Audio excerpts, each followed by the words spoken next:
How close do you think Iran is to developing a nuclear weapon? I think they're close. I think they're close. They're too close. But again, you could go back 4 years. I would have said they would have had it during this intervening period.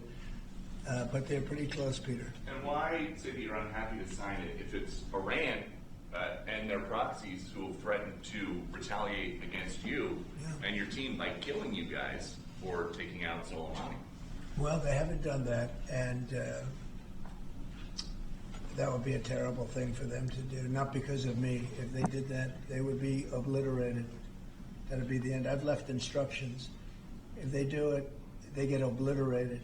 There won't be anything left. And they shouldn't be able to do it. And Biden should have said that, but he never did. I don't know why. Lack of intelligence, perhaps. But he never said it.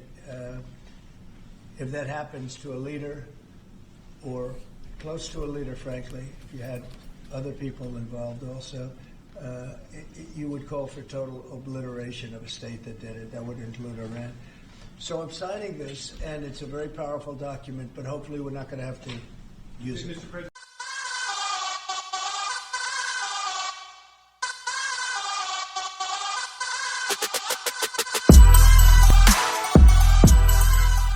That power.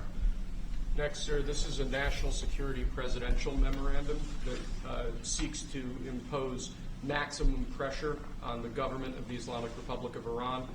Many of these provisions are similar to actions that your administration took during your first administration.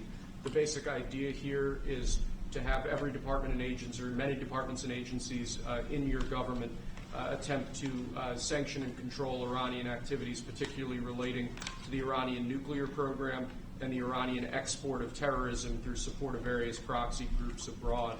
And the intent here is to give you all of the possible tools to, I'd say, engage with the Iranian government to ensure that going forward they are less of a malign actor on the world stage. So this is one that I'm torn about. Everybody wants me to sign it. I'll do that. It's very tough on Iran. It's what we had before. We would have never had the problem. You would have never had October 7th. We would have never had the problem had the election gone a different way, which it should have. But this one, I think, more than made up for it. I think we're doing things, and it shows it more than made up for it, much more historic. The Iran situation, hopefully, I'm going to sign it, but hopefully we're not going to have to use it very much. We will see whether or not we can arrange or work out a deal with Iran, and everybody can live together, and maybe that's possible, and maybe it's not possible. So I'm signing this, and I'm unhappy to do it, but I really have not so much choice because we have to be strong and firm, and I hope that it's not going to have to be used in any great measure at all. It'd be great if we could have a Middle East and maybe a world at total peace. Right now you don't have that. When I left, you had peace all over the world, and now you have the world is blowing up. As you know, Bibi is coming in to see me later.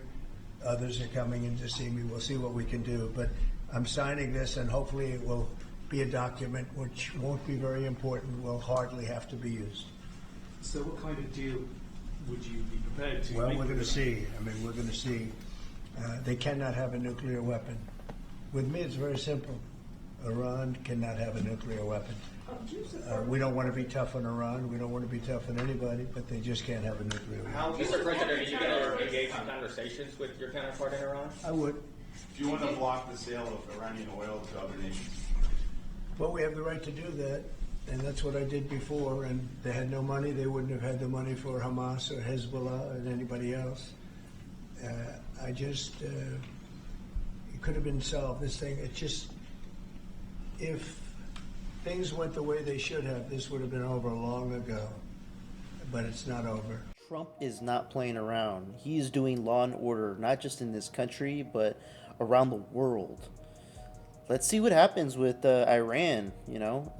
I'm very interested in seeing what's going to happen within the next few months. Hopefully they're not dumb enough to do any type of attacks on this country, because I know now that Trump is going to initiate our military and do what's necessary to protect this country and all the American citizens. Let me know what you guys think about this video. Like, comment, subscribe. Appreciate it, guys. Till next time. Peace out, guys.